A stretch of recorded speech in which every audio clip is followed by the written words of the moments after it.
Joining us now is OjyOkpe with stories trending around the world. Hello, Junix. Good morning, Dr. Abati. Good morning. A bit early this morning. Yes. Good morning, Vimbai. How are you this lovely approach? How are you this morning? Perfect. Our favorite Naija wife. Our favorite Naija wife. She's and I know she loves it because she's always blushing. I do. Rufy on fire. How are you this morning? Oji. Dr. Abati, we missed you yesterday. Yeah. Come see. All right, shall we start with the biggest trending story at the moment? We'll begin what's trending. Music mogul Sean Diddy Combs has been denied bail following Tuesday's mixed verdict, which sent shockwaves through the entertainment community. Diddy was found guilty on 2 counts of transportation to engage in prostitution, but was acquitted on the more serious charges of sex trafficking and racketeering conspiracy. The judge, in denying him bail, cited years-long pattern of violence and ordered that he remain in custody until his sentencing, which has been proposed for October 3rd. The verdict, which has generated mixed reactions, came after a 7-week federal criminal trial. Combs was convicted on 2 counts of transportation to engage in prostitution involving his former girlfriend, Cassandra Cassie Ventura, and another woman who testified under the alias Jane. Both charges carry a maximum sentence of 20 years in prison. Combs was cleared of racketeering conspiracy and 2 counts of sex trafficking, 1 related to Cassie Ventura and 1 to Jane. These more serious charges could have resulted him in a mandatory minimum of 15 years and a maximum of life in prison. Cassie Ventura's attorney, Doug Wigdor, reacting to the verdict, said he is pleased that Sean Diddy Combs has finally been held accountable. Well, I think there was a lot of mixed emotions in the courtroom, generally speaking.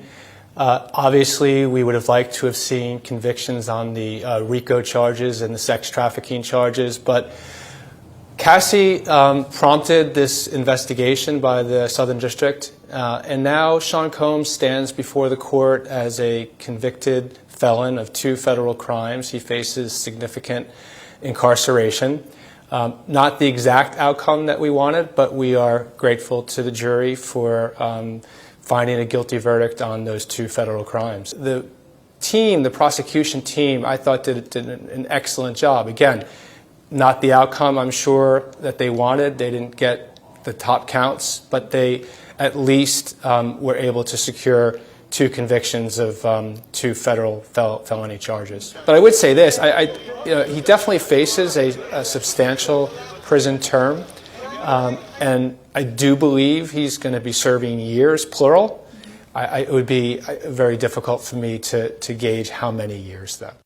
All right, Vimbai, mixed reactions. Outside the courtroom, we saw his family coming out. Some, really looked happy for the verdict. And we did see that picture of Diddy when his not guilty charges were announced. He was visibly shaking. He was even praying in court.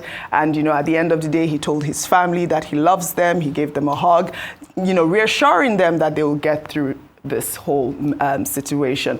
And of course, you heard Cassie's attorney there saying that, he believes that the trial went fairly and accordingly, and he hoped that, Diddy would spend more years in jail. Your thoughts on it? I think that a lot of people had hoped for a bigger case. But again, it's not the media, it's not the public, it's not social media that manages a trial. There was a jury system. And of course, now there are questions around that jury system because it was predominantly male. But I heard an interesting point that was made yesterday that the jury got to see videos that were shared with them exclusively and not with the media of some of the things that transpired during the freak-offs. And, remember there were so many hidden cameras that had been taken down from Diddy's home. So I wonder if what they saw in those videos is what convinced them that there was some level of consensuality. Now, with the testimonies of Cassie, specifically of Jane, who is widely known to be associated with the rapper 50 Cent, revelations such as, even at that moment when she was testifying, she testified that Diddy was still paying her rent. They had a contractual agreement. So all of those things blur the lines around consensuality and transaction. I thought it was very sad, though, because we saw him abuse Cassie, but that wasn't one of the charges. So it's just a reminder to us about court processes, what the law says. Just because somebody behaves like a monster towards their partner, just because somebody has very eccentric sexual tastes, does not mean that all those activities are illegal. So I think that the other thing for me that I found strange is that I thought there would be many more witnesses to testify. Well, I believe that after this, I mean, he's facing a lot of civil charges. I think about 70 or even more women have come in. I mean, Cassie Ventura has ushered in another sort of Me Too movement, you know, just the same way we saw in... RICO charges are big charges, yes. and they're not charges that you would have had with the type of case that the prosecution put forward. That's why I said I would have expected conspiracy, racketeering. Those are huge things. I expected so many more witnesses and testimonies. But, you know... Well, I mean, he's going to face more charges eventually at the end of the day. But, you know, I saw the reactions from even people that talked about how they've been to the parties that Diddy has held, and they didn't see any sort of abuse. He had a lot of supporters at the court as well, which I found very interesting as well, because of the sort of, allegations that we saw. We saw videos of Diddy actually hitting Cassie. Really, I mean, I think this is one of the reasons why he was denied bail, because of the history of violence. I don't know if you guys want to quickly touch on it before we move on. As regards supporters, there are going to be a lot of mindless, useless supporters for anything.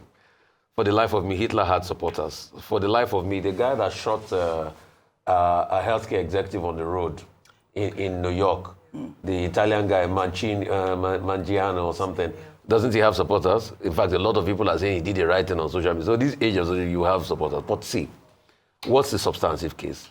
That Diddy is a woman abuser. He has no respect for the rights of women. And he tortured Cassie Ventura. And he did it over a period of time. The case about the Rico Frico, which some people are now terming it, it's not that those things didn't happen. But it was difficult to prove because, one, they were both in a relationship. So the clause of making it consensual also happened. So the defense team was able to argue that though it was consensual, she wanted to satisfy the sexual gratifications, but it doesn't mean that deep inside she was happy about doing it. Secondly, to be able to establish racketeering, it's a long deal. Yeah. The prosecution did not do a good job at establishing racketeering. And I saw that. I see, it was obvious when the jury was taking time to be able to decide. I know the contentious issue was the racketeering case. And I know they didn't have sufficient evidence enough. You can also make the argument of how the jury was skewed and all of that. What is important is that we should condemn a society that abuses women, that abuses anybody in general. All right. And let's see when the prosecution will happen, how long it's going to be given in jail term, what's going to happen after this. Maybe there are going to be many more class action lawsuits that are going to come out of this. That so has been that's just it. But for those that are celebrating, please, they shouldn't celebrate too much. Yeah. You are celebrating a proper misogynist. And please, for those that are making joke about the situation, Cassie might never recover from all of this. Yeah. Let's be sensitive to the plight of the women. She has done some therapy as well. He faces 20 years. Okay, 20 years. We cannot make a definitive statement about a jurisdiction that we are not familiar with.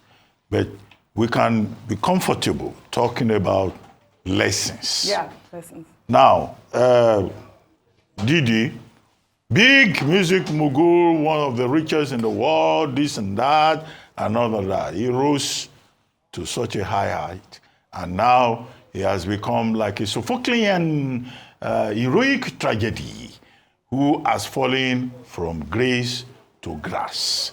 I think that should be a lesson for people who are superstars, who are celebrities, that look, if you sustain your stardom, is what is important. After all, Sophocles tells us in the last line in Oedipus Rex, that let no man call himself happy until he carries his happiness to the grave in peace. So it doesn't matter whether he's convicted for 1 year or for 2 years or 4 or 5 years, as his attorneys are asking for, or the maximum sentence of 10 years on each count.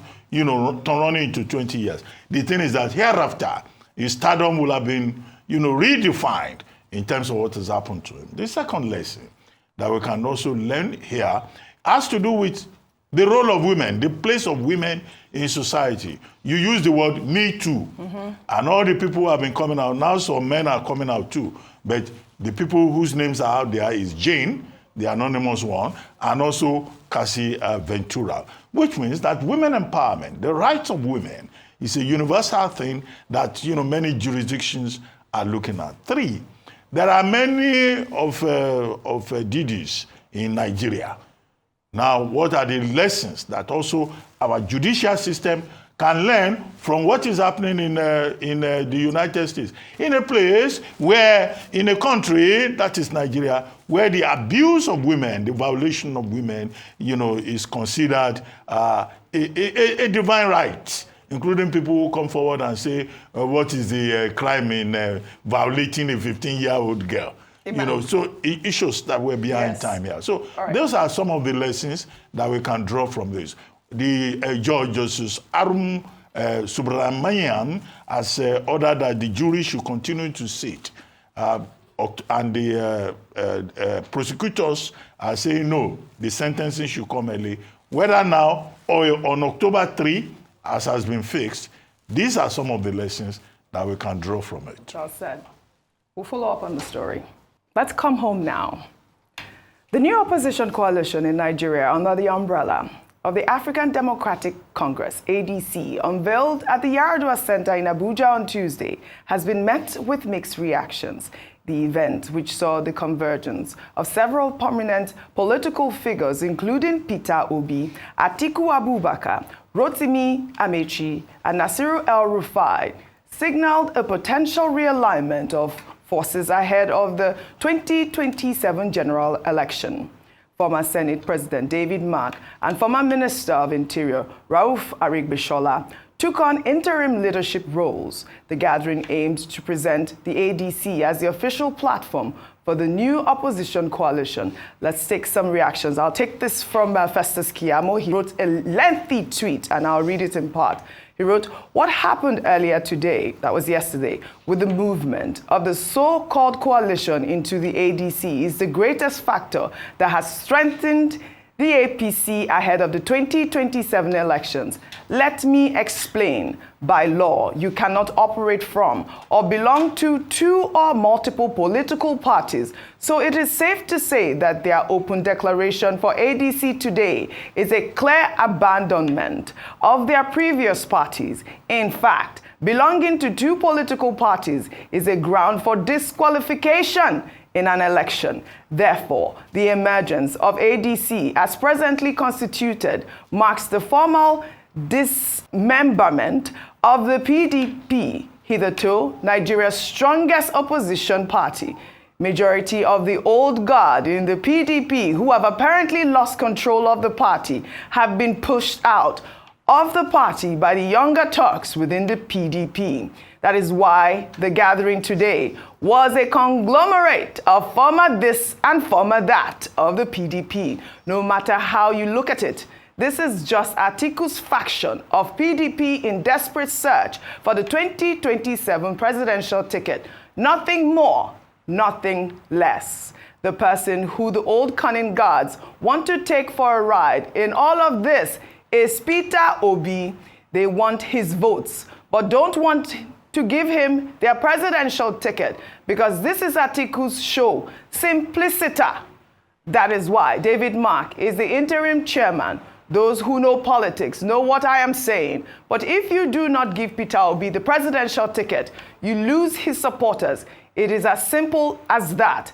And how can you make someone who won 2 regions in the last election, Southeast and South-South, a running mate to the person who won only by 1 region, Northeast? Therefore, when the dust settles, you will discover that PDP and the Labour Party have lost something.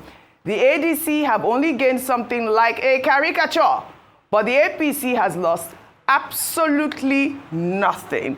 Before I take Peter Obi's response, I would like your thoughts on what Festus Keyamo said. I mean, I think that his statement there, for me, was quite apt.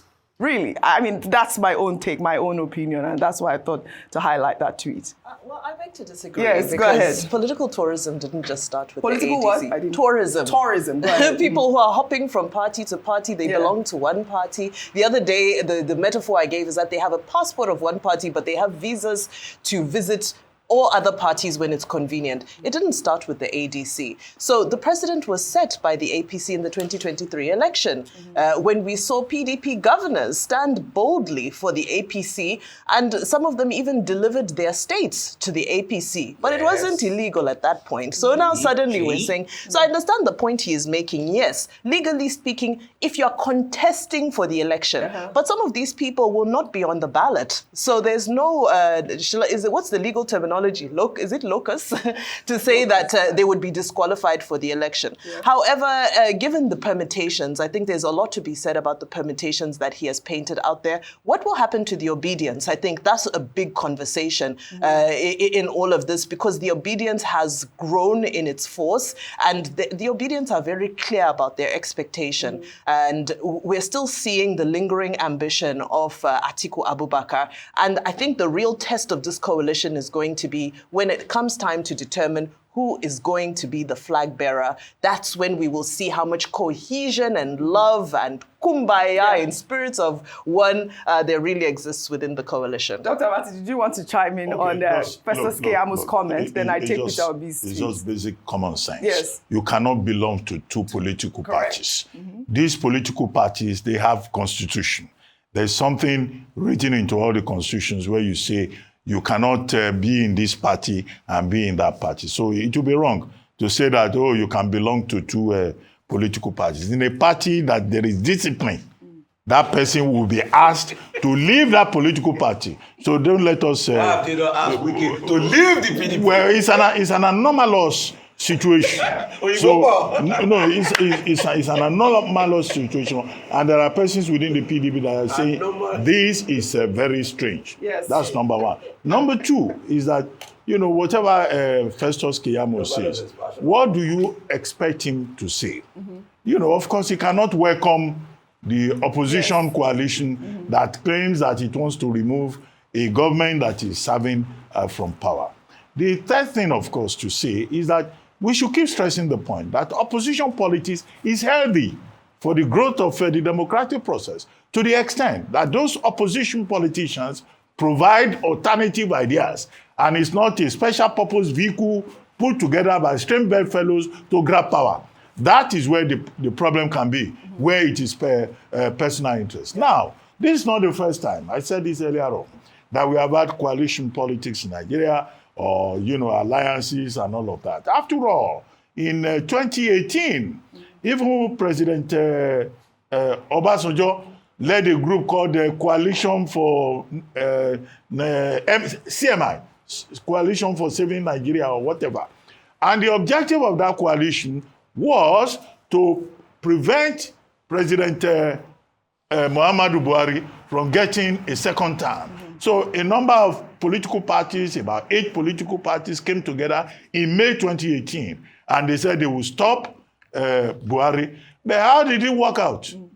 By August, some people inside that ADC, they had moved away. It was this same ADC. Yeah. They went and formed their own new ADC. Of course, in 2019, President Muhammadu Buhari won the election. And that's why I said at the beginning of this program that what transpired yesterday and what is still going to happen, because this is just at once in one, is going to be a test of the wisdom, the political wisdom that is attributed to President Bola Ahmed Tinubu. Okay. Will he be the owner of the game, or will he find himself in a very difficult situation? But they must be concerned.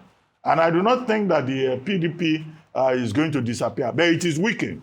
And also, the coalition poses a threat to the ruling government, to the ruling president, particularly when you look at the profile of the people that were involved in the meeting yesterday. and more persons will still join. Yes. So the game is on. Okay. And, we keep watching, we keep seeing it, but the power of incumbency, they work in President Tinubu's favor. But what he must not do is to try and close the door against democracy. All right, we're not done, Rufai. The game is on. Let me take reactions. There are more reactions from this. This is Peter Obi's post on X yesterday. He wrote, yesterday, the coalition members formally adopted the African Democratic Congress, ADC, for the 2027 Nigeria general election, with distinguished Senator David Mark serving as the national chairman and His Excellency Ogbeni Rauf Aregbesola serving as the national secretary. Our commitment is to sacrifice and work together towards the 2027 general election,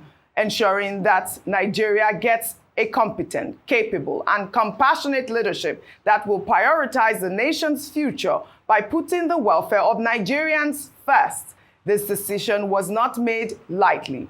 It comes from deep reflection on where we are as a country and what must be done to move forward. No one group can change Nigeria alone. To dismantle the structures that keep our people in poverty and insecurity, we must build bridges, not walls, even when those bridges are uneasy. A new Nigeria is possible. In the meantime, former Minister of Transportation, Rotimi Amaechi, announced his resignation from the APC on Tuesday, stating that he never believed President Bola Ahmed Tinubu had the capacity to lead Nigeria. According to him, Tinubu has completely destroyed Nigeria with high inflation and economic hardship. He's quoted as saying, and I'll read his quote, "Nigeria is completely destroyed. People can't eat.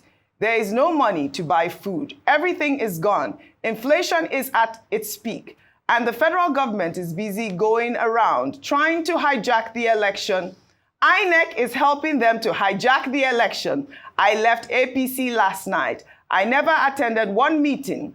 The last time they invited me, I won them. In fact, I was surprised that I wasn't even expelled because I won them in writing not to invite me to any meeting. I have never believed that Tinubu is a material to govern the country. I have never, because people now want Buhari to return. We see in Nigeria that when a new government takes over, it becomes worse than the previous government. People are asking for Buhari because things were better during Buhari's administration. Dollar was, I think, 460 naira or 500 and something. Well, he just quoted the high inflation at the point. But go ahead. Yeah, so let's bring out the facts. Because when politicians talk, they talk a lot. Let's bring it, the dollar rate to the naira rate, was a lot better, during Buhari. But also, let's not also forget the fact that we took a lot of ways and means. So there was a lot of debts too that we needed to deal with. And the same ambition as things were better during Buhari. At some point, I think, things went at loggerheads, So people want Buhari back. People clamor for, Buhari back because of the hardship that's going on. But, Dr. Abati, I think I put a finger on it. You see, when people want to say things in this way, they say, oh, he studied animal science and everything. You see, my study of science, that gives me a better perspective of how Nigerian politicians behave. And I will tell you why. It's a theory in physics. As you said, anomalous. I remembered one theory called the anomalous expansion of water.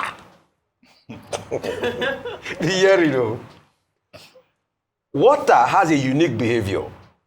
It cools from 4 degrees to 0 degrees, then freezes to ice. Most liquid contracts as they cool. But when water reaches its maximum density at 4 degrees, then it expands as it gets colder, becoming less dense. This expansion is due to formation of crystalline structure, which bore molecules between when water freezes. So a lot of our Nigerian politicians follow the principle of the anomalous expansion of water. That's principle number 1. Principle number 2 is mercury. Have you ever wondered why when somebody changes, they call him mercurial? I will tell you based on my science training. It's coming to good news today. Mercury is a metallic element, but it is liquid when it's at standard temperature and pressure. Standard temperature and pressure, room temperature is about 25 degrees centigrade. It is known as quicksilver. So For all the politicians that are here and are there, you know, you will know that they are Mercurial elections. So that's the answer to your question about how Wike can be a member of the PDP and serve with the APC government and because of katakata in the PDP. So with the Rufai, we're going to continue on the conversation. Politics, yes, not science. That's the explanation. Not chemistry. Science explains politics. Science explains politics. Yes. That's what you think. Okay. Okay, there's something called social science. Yes. And social science is about human beings, but it's not science qua science, either in physics or in my main point is that political parties, you know, they represent aggregations of interests of persons who have a similar objective and who have agreed to come together. And that's why they are governed by constitution. That's why INEC talks about internal democracy. And that's why I say it's a strange and unusual situation whereby you will be in this party, you will also be in that party. If you want to be a toad, be a toad. If you want to be a fish, really, be a fish. Yes. So this amphibious behavior that we're trying to legitimize in Nigerian politics is unacceptable. It's a devaluation, of the standard that we have seen elsewhere. So we should not justify it. I know Rufai is talking about how people behave. What is not normal in other parts of the world has become the new normal in Nigeria. The new normal that's how to put it in political science. This is it. But more on this coalition. I just want to wrap up on the coalition. Former Attorney General of the Federation, Abubakar Malami, has also dumped the APC for the ADC. Malami announced his resignation on Tuesday, citing wide consultations and deep personal reflection. He described the ADC as a preferred party for a coalition dedicated to saving Nigeria from its current struggles. He also expressed deep concern over the nation's state, lamenting widespread insecurity, particularly in the north, and a crumbling economy. Malami criticized the government for prioritizing politics over citizens' safety and focusing on propaganda instead of solutions, adding that he could no longer be part of a system that remained silent while Nigerians suffered. Of course, Bimba, you know that this will garner a lot of reaction. This is just ordinary 2 years ago. You were Attorney General of the Federation. Let me take this tweet from Dari, who wrote, Malami, the same man accused of looting over 800 billion naira while in office is now preaching about justice and national renewal. Spare us the drama. If he loved Nigeria so much, maybe he should have explained what happened to those missing funds first. This is nothing but a desperate rebrand by politicians who see they've lost relevance in APC. Nigerians aren't fooled. You can't wash away years of questionable deals with sweet speeches. Do you agree with this one tweet now, Vimbai, on this comment? Let's just wrap up these conversations, because this is it. It reinforces the chemistry and the physics of the mercurialism and the anomalous, expansion of water. At the end of the day, it's about, what is good for me. Yes. And I just hope that when all is said and done, the people's votes will count. Yes. And let the people stand for their votes. There's not enough being said about electoral reform. Yes. And that's the most unfortunate thing, is that as we're all now, taken captive by these political developments, as exciting as they may be, the concern is that the real tangible things that need to be done for 2027 to be the people's real and final vote are still pending. So, human beings will always be human beings. We're all opportunistic by nature. If you see somewhere where you think you might serve your interests in one form or another, many people are likely to jump ship. And it was Malam Abdullahi earlier who was saying that, do you want us to manufacture new politicians? These are the politicians that exist, so we have to work with what we have. All right. Or maybe also a call for new people to get involved in politics, to get excited in politics. Even people from the private sector to take an interest as well. Let's also see some fresh faces. You can't force them. These politicians also, they're working with what they have. So, all right. If people like you, as a Nigerian wife, get involved in Nigerian politics. To get involved. Well, I'll see whether we will not withdraw your SEPA. What can we say? It's game on. Game on with the ADC. Shall we take another story now? A Rivers State local government nominee, Christabel George-Didia, has come under fire on social media after admitting to possessing a fake degree during her Senate screening. Christabel confessed to obtaining a Bachelor's of Science degree in Human Resource Management from a now-defunct school in Ghana, which she later discovered was not accredited. Her confession in this video, which has now gone viral, has sparked a debate about integrity in public office. Let's take a look. Through your CVs, I've seen a lot of awards received by you, but I've not seen your academic qualifications. Okay. Can you take us through that? Yes. Regrettably,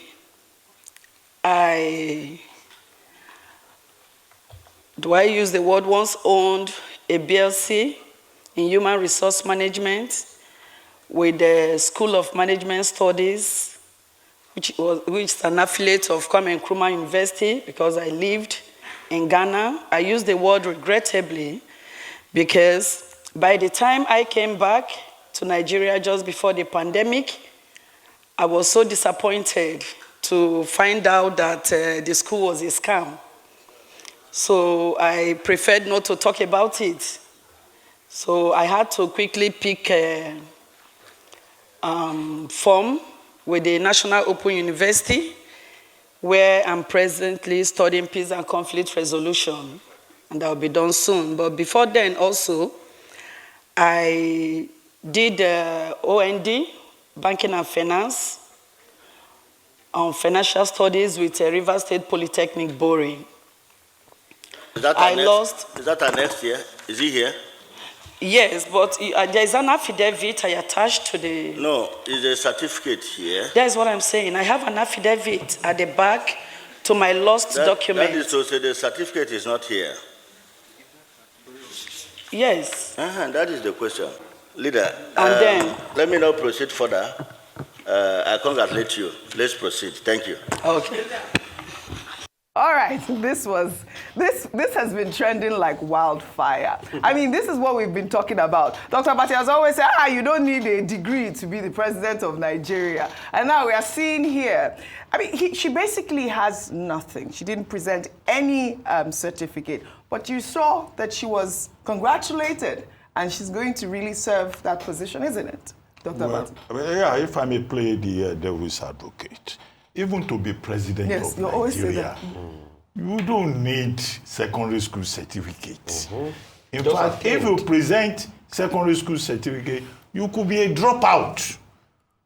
And it will still be, we have been in this country, some people could not even present primary school certificates. I heard some people presented NEPA bill. That's what I heard. But you see, what the Constitution says about qualification, even for the highest office in the land, I keep saying it, is that if you attend one seminar in Umukwata, a one-day seminar, and you can show proof that you attended it, you can be president of Nigeria. Umukwata in the house. If you can speak English, you can qualify. Or any other qualification as the INEC may deem fit. If INEC says you are well dressed, you can be president of Nigeria. So what is membership of Rivers State Local Government Service Commission? However, the argument that we can say is that people who will serve in important positions in Nigeria, we should raise the level of education. There are some people in this country who have said, for you to even be a local government chairman, you must be a graduate. And at the minimum for being the president of Nigeria should be a university degree. So that when you meet people like Donald Trump, you meet people like Emmanuel Macron, when they explain concepts, the president of Nigeria will at least have some basic familiarity This is it. with basic issues. If they say exchange rate, you don't know exchange rate. If they discuss issues about war, you don't know. And you are president of Nigeria. So that's why I identify with the point that we have to raise standards. Yes. The second point is that when you make a claim, you must have something to back it up. In this woman's case, she didn't quote that she's a graduate. She didn't quote it, so she's covered there. She said she went to Kensarowiwa River State Polytechnic, where she got OND. OND, yes. So but this OND has disappeared. And she has an affidavit. She can even present an affidavit, whether it's genuine or not. That's better than a NEPA bill that you were referring to, you know. And then she says she's now going to now and all of that. So if you look at it, in terms of the qualifications, they will just say, well, this woman, you know, let her pass. Also, because political appointments in Nigeria are not made because of merit or intellect. Some of these appointments, they are just appointments to settle people, settle relatives, settle mistresses, settle old girlfriends that are collecting pension. You know, girlfriends collect pension. You have to educate me on that. This is not part of the. This is not part of the subject. We just need to raise the standard. Yes, this is the point. I think in one country, Japan, at a time, maybe that is still the case. All the cabinet ministers were persons who had their degrees, either from Oxford or from Cambridge or from MIT, so that when there is a conversation in the room, you have intelligent people discussing the country. Yeah. Well, I've been saying it. A time will come in this country where a motor park garage conductor will end up as Minister of Transportation. And Nigerians will justify it. They say he knows about transportation. After all, he was chairman of NURTW at the time. Well, all right. This is the kind of reality we have. All right. Okay. Shall we? But with due respect, you know why I was just you looked really taken aback and sad? It's how low Nigeria has become. As at the 80s, Chinua Achebe granted an interview and said Nigeria was putting forward its 5th 11. Today, we are putting forward our 1,000th 11. This is the same government. You had the likes of people like Richard Akejide serving. And while Dr. Abati was trying to make light of it, I just looked at how a nation had been destroyed. You were saying that there will be a time that a motor park tout will be a minister of transport. Don't mention that a motor park tout has served as a governor. No, but with due respect, this country. With due respect, it has happened. Don't mention him. Don't mention him. But we know. No, but it has. With due respect, a motor park tout has served as governor. You even have many others probably still serving that their background is questionable. All right. I mean, we know how it goes. So that's how much the system has fallen. Yes. And things are falling apart, and we're just looking at it, we can't fix it. Right. So, I mean, this is why we're having this conversation. This is the same country there where political thugs serving as governor, motor park touts served as governor, as senators, and the likes. Do you know, I don't know these people, so after the show, please, you'll educate me at the end of the day. But this is why we're having this conversation. That one senator looked around, a former policeman, said, why is it that I'm surrounded by all the people that are being myself? I locked up in the court of It's unfortunate. But what do you expect when you have people in this country that are served in the highest position that we can't see their degrees till date? All right. We can't see primary school, we can't see Let's be turning. All right. At the end of the day, that's why we're having this conversation. We need to raise the bar. So we take our story now under milestones. Celebrating Dr. Wale Babalakin, Senior Advocate of Nigeria, Officer of the Federal Republic, on the occasion of his 65th birthday, highlighting his enduring legacies across various sectors.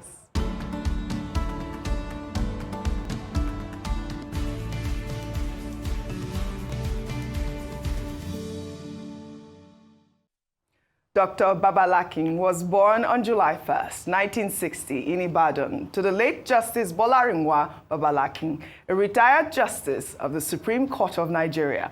Dr. Babalakin rose to the ranks of Senior Advocate of Nigeria in 2002 and was conferred with the national honor of Officer of the Federal Republic in recognition of his legal brilliance and national impact in 2007. He served as Pro-Chancellor and Chairman of the Governing Council at the University of Maiduguri from 2009 to 2013, and later at the University of Lagos from 2016 to 2020.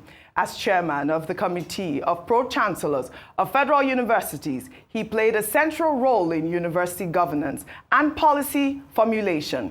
Babalakin is the Chairman of Bicotny Limited, responsible for the successful concession and construction of the Murtala Mohammed Airport Terminal 2, Nigeria's first privately financed airport terminal. At 65, Dr. Babalakin remains active in business, legal advisory, and national discourse. We at Arise News join others in celebrating a multifaceted individual, a brilliant lawyer, business strategist, university administrator, reform advocate, and silent philanthropist, whose life is ultimately defined by his unwavering purpose and lasting impact on people and society. Happy birthday to you. Happy birthday to you. Happy birthday. Happy birthday to you. Happy birthday to you. Happy birthday. What an amazing milestone. His commitment to education is remarkable. Through his scholarship scheme, he has supported over 200 students in Nigerian universities and more than 40 students abroad. I mean, you call him B.O.B.? Yeah, yes. B.O.B. Okay, fantastic. We at Arise News wish him a very happy birthday. He turned 65 on July 1st. And Did you want to say something? Yeah, I want to say something. Yes. And he also does a lot of mentorship. I remember, I think about 4 or 5 years ago, we actually did start a program on the radio where he will call in and callers will call in and he will mentor them live on the air. Yes. That was on Nigeria Info FM, and Wow. we did that, and he's done a lot. At his birthday, he had an art exhibition for upcoming artists in his office, you know, and it was a good one. They were able to express their talent. And I think people got up with prize money as much as 10 million naira.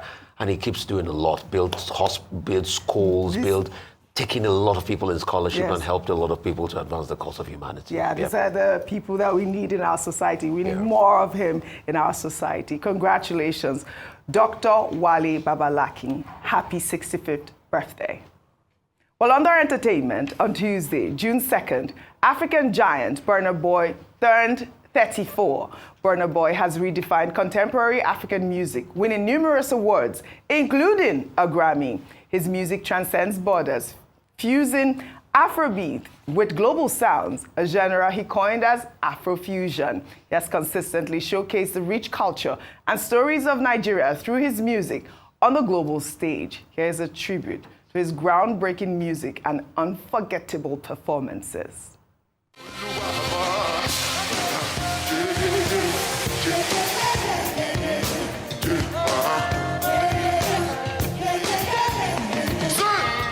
For not better to read it. I no get time a day. Dada come on my face, calling me la la down. Biggie man we know yeah. Come on back. Grammys, how you feeling tonight? I need you to get up out your seats immediately. Up.